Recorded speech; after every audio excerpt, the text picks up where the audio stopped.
ಇತ್ತೀಚಿನ ಸಂಚಿಕೆಗಳನ್ನು ಜಾಹೀರಾತಿನ ಕಿರಿಕಿರಿ ಇಲ್ಲದೆ ನೋಡಿ.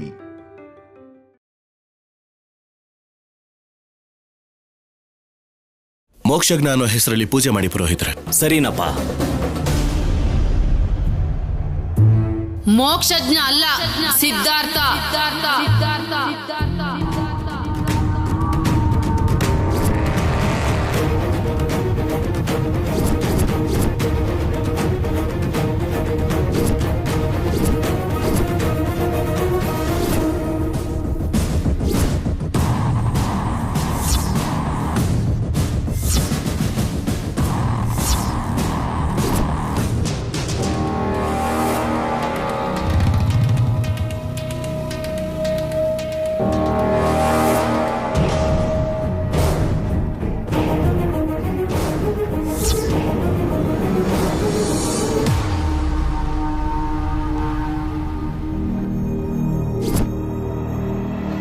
ಸಿದ್ಧಾರ್ಥ, ಸಿದ್ದು, ಆ ಹೆಸರಿನ ಮೇಲೆ ನಾಮಕರಣ ಮಾಡಿ ಪುರೋಹಿತ್ರೆ.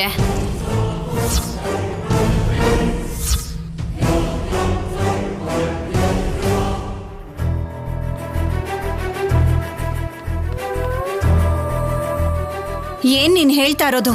ನಿನ್ನ ಮಗನ ಹೆಸರನ್ನ ನನ್ ಮೊಮ್ಮಗುಗಿಡ್ಬೇಕಾ? ತಲೆ ಏನಾದ್ರೂ ಕೆಟ್ಟಿದ್ಯಾ? ನನಗೇನು ತಲೆ ಕೆಟ್ಟಿಲ್ಲ. ನಾನ್ ಹೇಳೋ ನಿಜ ಕೇಳಿದ್ರೆ ನಿಮ್ಮೆಲ್ಲರೂ ತಲೆ ಕೆಡುತ್ತೆ.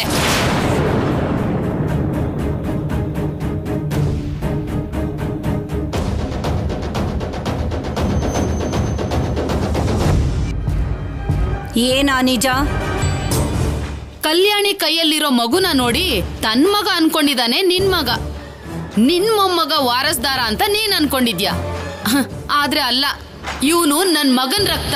ಇವನು ನನ್ ಮಗನ್ ರಕ್ತ.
ಪಾರ್ವತಿ, ಬೇಜಾರು ಮಾಡ್ಕೋಬೇಡ. ಏನ್ರಿ, ನಾವಿಲ್ದೇನೆ ನಮ್ಮ ಮರಿ ಮೊಮ್ಮಗನ ನಾಮಕರಣ ನಡೀತಿದೆ ರೀ.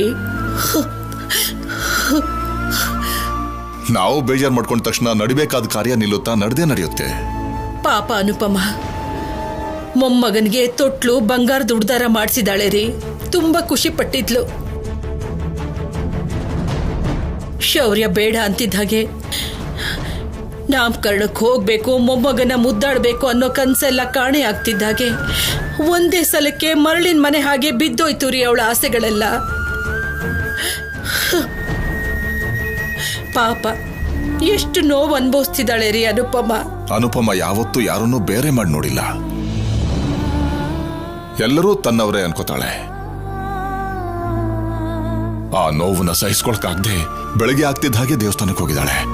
ನಿಜ ರೀ, ದೇವಸ್ಥಾನಕ್ಕೆ ಹೋಗಿ ಕಣ್ಣೀರ್ ಹಾಕಿದ್ರೆ ನಮ್ಮ ಮನ್ಸಲ್ಲಿರೋ ನೋವು ಸ್ವಲ್ಪನಾದ್ರೂ ಕಡಿಮೆ ಆಗುತ್ತೇನೋ. ದಮಯಂತಿ ಶೌರ್ಯ ಬದಲಾಗೋದಿಲ್ಲ ರೀ. ಪಾರ್ವತಿ, ನಾಮಕರಣ ನೋಡ್ಬೇಕು ಅನಿಸ್ತಿದ್ಯಾ? ನಿಮ್ಗಿಲ್ವಾ ಹೇಳಿ? ಆದ್ರೆ ಹೋಗಕ್ಕಾಗಲ್ಲ ಅಲ್ವಾ? ನಮ್ಮನ್ನಲ್ಲೇ ಇದ್ದು ನೋಡ್ಬೋದಲ್ವಾ ಪಾರ್ವತಿ? ಅವಾಗ ನಮ್ಮನ್ನ ಯಾರೂ ತಡೆಯಕ್ಕಾಗಲ್ವಲ್ಲ. ಅನುಪಮ ಇದ್ರೆ ಚೆನ್ನಾಗಿರ್ತಿತ್ತು, ಎಲ್ರೂ ನೋಡ್ಬೋದಾಗಿತ್ತು. ಅಮ್ಮರೇ ಪಲ್ಲವಿ ಅಮ್ಮ ಅವರು ಅಮ್ಮ ಬಂದು ನಾಮಕರಣ ನಿಲ್ಸಿ ದೊಡ್ಡ ಗಲಾಟೆ ಮಾಡ್ತಾವ್ರಮ್ಮ. ನಡಿ. ಇದು ಶೌರ್ಯನ್ ಮಗು ಅಲ್ಲ, ಸಿದ್ಧಾರ್ಥನ್ ಹುಟ್ಟಿರೋ ಮಗು.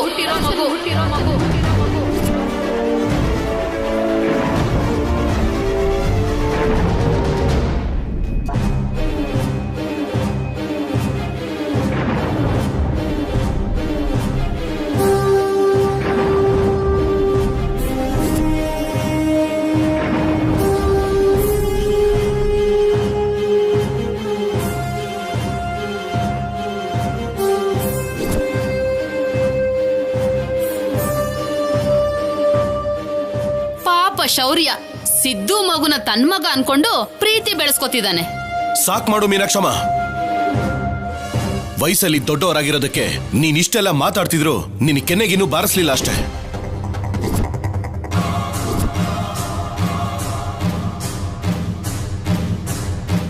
ನನ್ನ ಕಂದ, ನನ್ನ ಮಗು, ಸಿದ್ದು ಮಗು ಅಂತ ಯಾಕೆ ಹೇಳ್ತೀಯ? ಸಂಪದಾನ ಕರ್ಕೊಂಡು ಹೋದ್ರು ಇನ್ನೂ ನಾವು ಸಂತೋಷವಾಗಿದ್ದೀವಿ ಅಂತ ಆ ಸಂತೋಷನ ಹಾಳು ಮಾಡು ಅಂತ ನಿನ್ ಮಗ ಕಳ್ಸದ್ನ. ಕೈ ಎತ್ತದೇ ಇರೋದು ನಿನ್ ಸಂಸ್ಕಾರ, ಆದ್ರೆ ನಿಜ ಹೇಳೋದು ನನ್ ಜವಾಬ್ದಾರಿ ಅಲ್ವಾ? ಆದ್ರೂ ನನ್ ಮಗ ಸುಳ್ಳು ಹೇಳು ಅಂತ ನನ್ನನ್ನು ಕಳ್ಸಿಲ್ಲ. ಇಷ್ಟಕ್ಕೂ ನನ್ಗೆ ಫೋನ್ ಕೂಡ ಮಾಡಿಲ್ಲ. ಈ ಮಗು ನಿಂದಲ್ಲ ಅನ್ನೋ ನಿಜ ನನ್ಗೆ ಯಾವತ್ತೋ ಗೊತ್ತು.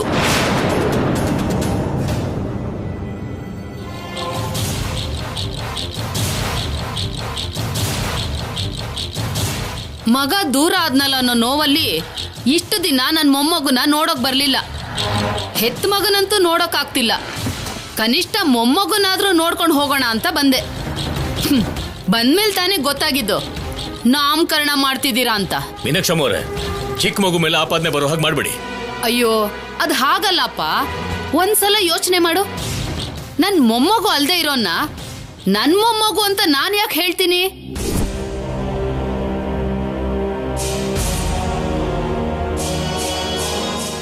ಇವ್ರಲ್ಲ, ದಮಯಂತಿ, ನೀನ್ ಯೋಚನೆ ಮಾಡು. ನನ್ ಸ್ಥಾನದಲ್ಲಿ ನೀನಿದ್ರೆ ನೀನ್ ಮೊಮ್ಮಗು ಅಲ್ದೇ ಇರೋದನ್ನ ಮೊಮ್ಮಗು ಅಂತ ಒಪ್ಕೊಳ್ತೀಯಾ?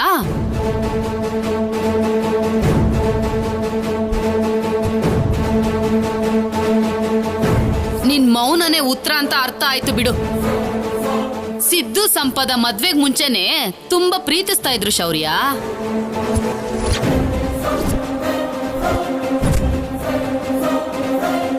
ನಿನ್ ಜೊತೆ ಮದ್ವೆ ಆದ್ರೂ ನನ್ ಮಗನ್ನ ಮರೆಯೋಕಾಗ್ಲಿಲ್ಲ.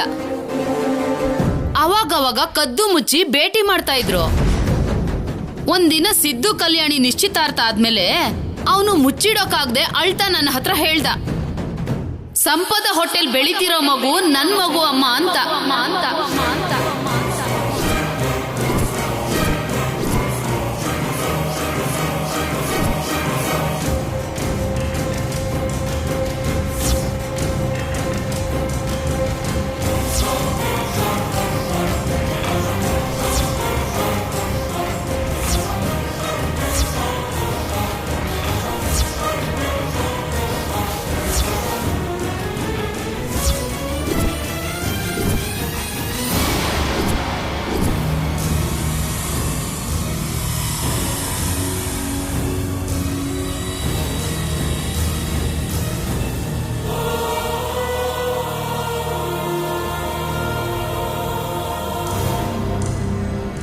ನಾನೇ ಇವಳನ್ನ ಮರ್ತ್ ಹೋಗು ಅಂತ ಹೇಳ್ದೆ.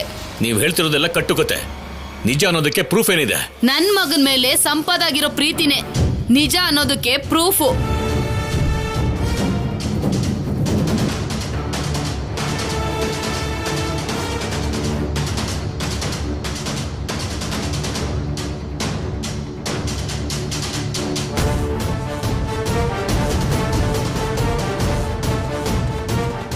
ಅಷ್ಟು ಪ್ರೀತಿ ಇಲ್ಲ ಅಂದಿದ್ರೆ ಮಗು ಹುಟ್ಟಿದಾಗೆ ಅದನ್ ಬಿಟ್ಟು ನನ್ ಮಗನ್ ಜೊತೆ ಯಾಕೆ ಹೋಗ್ತಾ ಇದ್ಲು ಹೇಳು?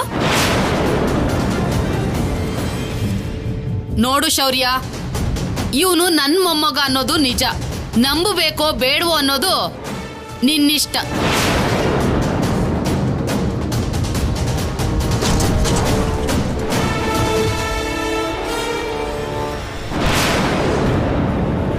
ನನ್ ಮಗ ನಿನ್ ಹೆಂಡತಿ ಓಡ್ ಹೋಗ್ತಾರೆ ಅಂತ ಈ ಮನೆಯವ್ರಿಗೆ ಮೊದ್ಲೇ ಗೊತ್ತಿತ್ತು. ಹಾಗೆ ಇವ್ರಿಗೆ ಈ ಮಗು ನಿಂದಲ್ಲ ಸಿದ್ದುದು ಅಂತಾನೂ ಗೊತ್ತಿತ್ತು.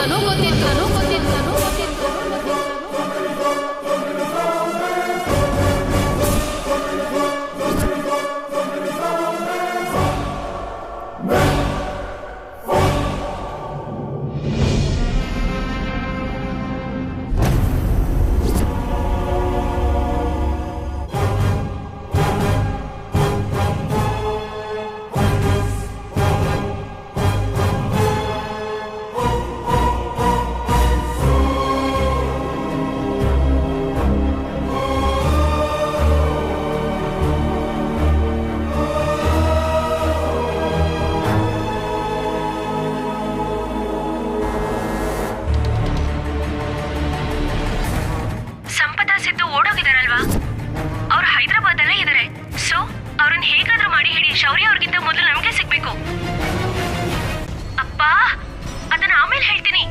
ಅವ್ರನ್ನ ಹೇಗಾದ್ರೂ ಮಾಡಿ ಹಿಡಿ. ನಿನ್ಗೆ ಅವಳ ಫೋಟೋನ ವಾಟ್ಸ್ಆಪ್ ಮಾಡಿದ್ದೀನಿ, ನೋಡು.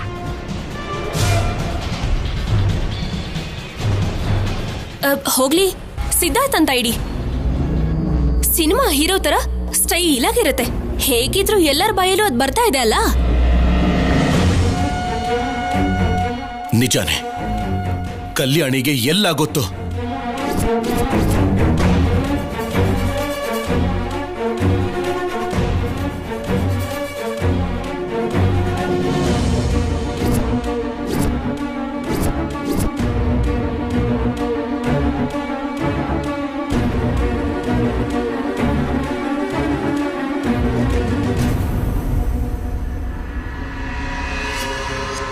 ಇವನು ನನ್ನ ಮಗು ಅಲ್ಲ, ಸಿದ್ದು ಮಗು ಅಂತ ಕಲ್ಯಾಣಿ ನನಗೆ ಹೇಳೋದಕ್ಕೆ ಎಷ್ಟೋ ಸಲ ಟ್ರೈ ಮಾಡಿದ್ಲು.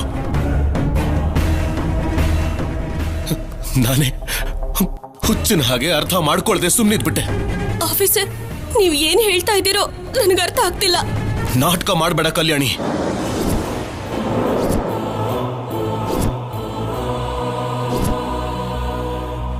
ಮೋಕ್ಷ ಅನ್ನೋ ಹೆಸರು ಇಡ್ತಿದ್ದೀನಿ ಅಂದ್ರೆ ನೀನು ಸಿದ್ದು ಅಂತ ಹೆಸರಿಡಿ ಅಂತ ಹೇಳ್ದೋ ಇಲ್ವೋ?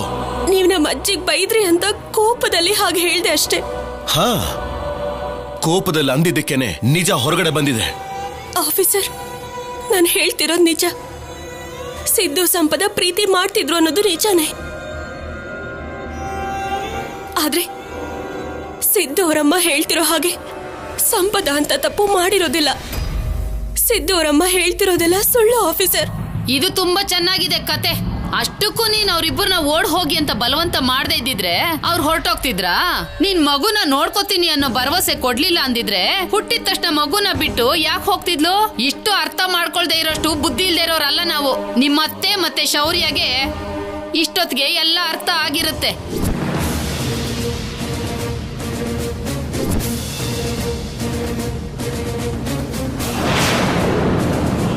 ನಿನ್ನಿಂದ ನನ್ನ ಹೆತ್ತ ಮಗ ದೂರ ಆಗಿದ್ದಾನೆ. ಅವನನ್ನಂತೂ ನೋಡಕ್ಕಾಗ್ತಿಲ್ಲ. ಕನಿಷ್ಠ ಅವನ ಮಗುನಾದ್ರೂ ನೋಡ್ಕೊಂಡು ಹೋಗೋಣ ಅಂತ ಬಂದೆ.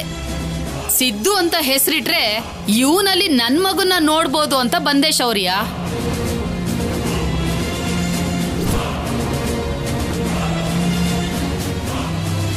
ಅದಕ್ಕೆ ನೀನು ಮೋಕ್ಷಜ್ಞ ಅಂತ ಹೆಸರಿಡ್ಬೇಕಾದ್ರೆ ನಾನು ನನ್ ಮಗನ ಹೆಸರಿಡು ಅಂದೆ.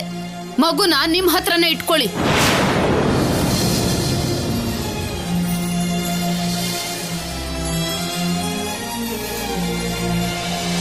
ಯಾಕೆಂದ್ರೆ ಪ್ರೀತಿಯಿಂದ ನೋಡ್ಕೋತೀರಲ್ವಾ? ಕನಿಷ್ಠ ನನ್ ಮಗನ್ ಹೆಸರಿಟ್ರೆ 10 ರೂಪಾಯಿ ಖರ್ಚು ಮಾಡಿ ನೋಡ್ಕೊಂಡು ಹೋಗಕ್ ಬರ್ತೀನಿ. ಅಮ್ಮ,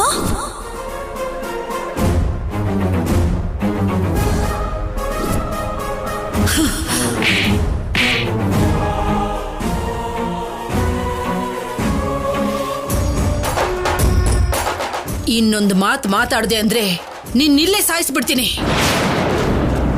ನಿನ್ನ ಮಗ ನನ್ನ ಮೊಮ್ಮಗನ ಹೆಂಡತಿನ ಮದುವೆ ಆಗಿರೋ ಹುಡುಗಿನ ಪ್ರೀತಿಸಿ ತಪ್ಪು.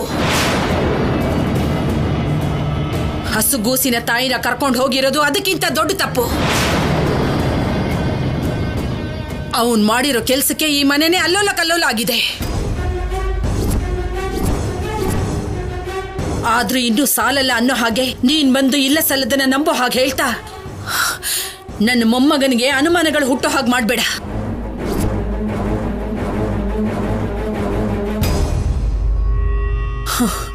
ನನ್ನ ಮೊಮ್ಮಗನ ಮಧ್ಯೆ ನನ್ನ ಮೊಮ್ಮಗಳ ಮಧ್ಯೆ ಇರೋ ದೂರನ ಇನ್ನೂ ಜಾಸ್ತಿ ಮಾಡ್ಬೇಡ. ನನ್ ಮೇಲ್ ಕೈ ಮಾಡಿ ನಿಜನ ಮುಚ್ಚಿಡ್ಬೇಕು ಅಂತಿದ್ದೀರಾ ಬೀಗ್ರೆ? ಇಷ್ಟಕ್ಕೂ ನಾನು ಅನುಮಾನ ಬರ್ಸೋದೇನು? ನಾನ್ ಹೇಳ್ತಾ ಇರೋದು ನಿಜ. ನಡೆದಿರೋದ್ರಲ್ಲಿ ನನ್ ಮಗನ್ ತಪ್ಪೇನು ಇಲ್ಲ. ಎಲ್ಲ ಕಲ್ಯಾಣಿಗೆ ಗೊತ್ತು.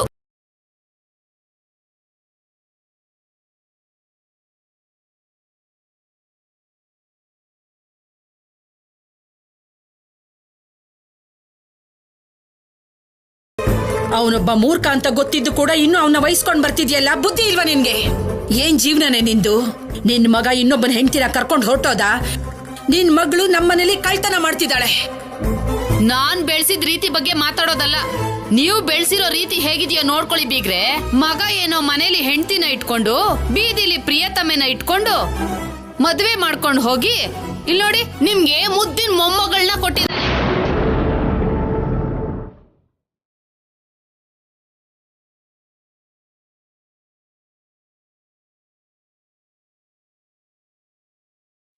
ನಿಮ್ ಮೊಮ್ಮಗಳು ನೋಡಿದ್ರೆ ಶೌರ್ಯನ್ ಮೇಲೆ ಆಸೆ ಪಟ್ಟು ನಿಶ್ಚಿತಾರ್ಥ ಆಗಿರೋ ನನ್ ಮಗನ್ನ ಬೇಡ ಅಂತ ನನ್ ಮಗನ್ನ ಸಂಪದನ್ನ ಊರ್ ಬಿಡ್ಸಿದ್ಲು.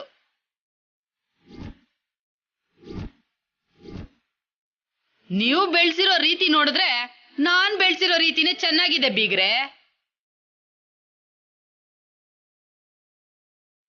ಪಾಪ ಇವಾಗ ಕೂಡ ಶೌರ್ಯನ್ ಮಗು ಅಲ್ಲ ಅಂತ ಶೌರ್ಯನ್ ಹೇಳಕ್ ಆಗ್ತಿಲ್ಲ ನಿನ್ ಮೊಮ್ಮಗಳು. ನಾನ್ ನಿಜ ಹೇಳಿದ್ರೆ ನೀವು ನನ್ ಬಾಯಿ ಮುಚ್ಚಿಸ್ಬೇಕು ಅಂತ ನೋಡ್ತಿದ್ದೀರಾ? ಮೀನಾಕ್ಷಮ್ಮ, ನೀನ್ ಮಾಡ್ತಿರೋ ಆರೋಪದ ಬೆಲೆ ಏನ್ ಗೊತ್ತಾ? ಒಂದು ಹಸುಗೂಸಿನ ಜೀವನ.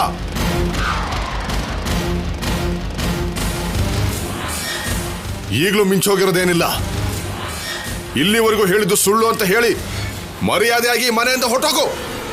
ಇವ್ ನನ್ ಮೊಮ್ಮಗ ಅಲ್ದೇ ಇದ್ರೆ ಬೆಕ್ಕಗೂ ಅನ್ನ ಹಾಕ್ತಾ ಇರೋ ನಾನು ಈ ಮಗುಗೆ ಚಿನ್ನದ ಉಡ್ದಾರ ಯಾಕೆ ತರ್ತೀನಿ?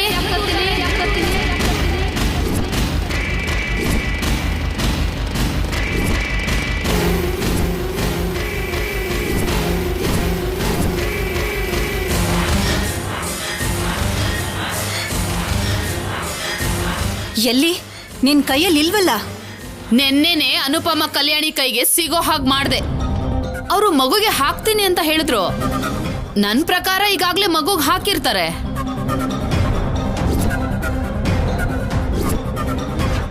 ಸುಳ್ಳು. ನನ್ ಕೈಗಾಗ್ಲಿ ನಮ್ಮ ಅಮ್ಮನ ಕೈಗಾಗ್ಲಿ ಯಾವ ಬಂಗಾರ ದುಡ್ದಾರನೋ ನೀವು ಕೊಟ್ಟಿಲ್ಲ. ಇಷ್ಟೊತ್ತು ನಾನು ಹೇಳಿದ್ದೆಲ್ಲ ನಿಜ ದಮಯಂತಿ. ಹಾಗೆ ಇದು ಕೂಡ. ನನ್ ಮೇಲೆ ನಿನಗಾಗ್ಲಿ ನಿಮ್ ಮಗನ್ಗಾಗ್ಲಿ ನಂಬಿಕೆ ಇಲ್ಲ ಅಂದ್ರೆ ಹೋಗ್ ನೋಡಿ, ಮಗು ಹತ್ರ ಚಿನ್ನದ ಉಡ್ದಾರ ಇರುತ್ತೆ.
ಇದೆ ಹೇಳಿಲ್ವಾ?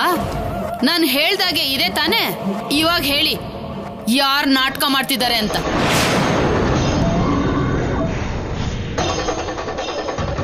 ಕಲ್ಯಾಣಿ ತುಂಬಾ ಧೈರ್ಯವಾಗಿ ಸುಳ್ಳು ಹೇಳ್ತಿದ್ದಾಳೆ. ಅದನ್ನೇ ನಿಜ ಅಂತ ನಂಬ್ಸೋಕ್ ನೋಡ್ತಿದ್ದಾಳೆ. ಅನುಪಮನ ಅಡ್ಡ ಇಟ್ಕೊಂಡು ಕಲ್ಯಾಣಿ ಕತೆ ಹೇಳ್ತಿದ್ದಾಳೆ. ಅನುಪಮನ್ ಕರೀರಿ, ತಾನಾಗೆ ನಿಜ ಹೊರಗಡೆ ಬರುತ್ತೆ.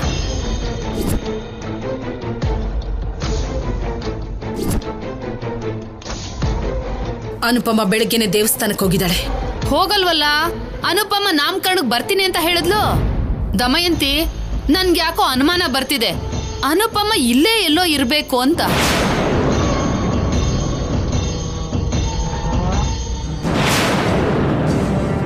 ಅಯ್ಯೋ, ಈಗ ನಾನಿಲ್ಲಿ ಕಾಣಿಸ್ಕೊಂಡ್ರೆ ಮೀನಾಕ್ಷಮ್ಮ ಹೇಳೋದೆಲ್ಲ ನಿಜ ಆಗ್ಬಿಡುತ್ತಲ್ಲ. ನಾನು ಹೇಳೋದನ್ನ ಯಾರು ನಂಬಲ್ಲ. ನಾನು ಇಲ್ಲಿಂದ ಹೋದ್ರೇನೆ ವಾಸಿ. ನಾನು ಮುಂಚೆಯಿಂದನೂ ಹೇಳ್ತಾನೆ ಇದ್ದೀನಿ ಶೌರ್ಯ, ಅನುಪಮ ಕಲ್ಯಾಣಿ ಒಂದೇ ಜಾತಿ ಅಂತ. ನಮ್ಗೆ ಗೊತ್ತಿಲ್ಲದೆ ನಮ್ಮ ಮನೇಲೆ ಎಷ್ಟೆಲ್ಲ ಮಾಡ್ತಾ ಇದಾರೆ ಅಂತ ನೋಡಿದ್ಯಾ? ಮೀನಾಕ್ಷಮ್ಮ ಹೇಳ್ದ ಹಾಗೆ ಅನುಪಮ ಇಲ್ಲೇ ಎಲ್ಲೋ ಇರ್ತಾಳೆ. ದಮಯಂತಿ, ಹೇಳ್ತಿದ್ದೀನಲ್ವಾ, ಅನುಪಮ ಮಗು ನಾಮಕರಣಕ್ಕೆ ಬರಕ್ಕಾಗ್ಲಿಲ್ಲ ಅನ್ನೋ ಬೇಜಾರಲ್ಲಿ ದೇವಸ್ಥಾನಕ್ಕೆ ಹೋಗಿದ್ದಾಳೆ. ಮೀನಾಕ್ಷಮ್ಮ ಹೇಳ್ತಿರೋದೆಲ್ಲ ಸುಳ್ಳು. ಈ ಮನೇಲಿ ಇಷ್ಟೆಲ್ಲ ನಡೆದ ಮೇಲೆ ಕೂಡ ಅನುಪಮ ಸಿದ್ದು ಸಂಪದೆಗೆ ಯಾಕೆ ಸಹಾಯ ಮಾಡ್ತಾಳೆ? ಮೀನಾಕ್ಷಮ್ಮ ಬೇಕು ಅಂತಾನೆ ಈ ಮನೆ ನೆಮ್ಮದಿ ಹಾಳು ಮಾಡ್ತಿದ್ದಾಳೆ. ನಮ್ಮಮ್ಮನ್ಗೆ ಅಂತ ಅಗತ್ಯ ಏನಿದೆ? ಆದ್ರೂ ಅನುಪಮ ಅಮ್ಮ ಏನ್ ದೇವಸ್ಥಾನಕ್ಕೆ ಹೋಗಿಲ್ಲ. ದಮಯಂತಿ ಅದಕ್ಕೆ ಅವ್ರ ಮನೇಲೇ ಇದ್ದಾರೆ.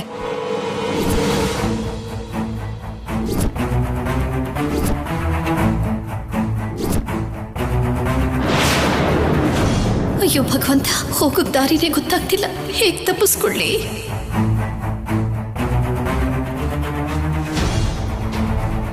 ಇದ್ರೆ ಇಲ್ಲಿ ಕಾಣಿಸ್ತಾಳಲ್ವಾ?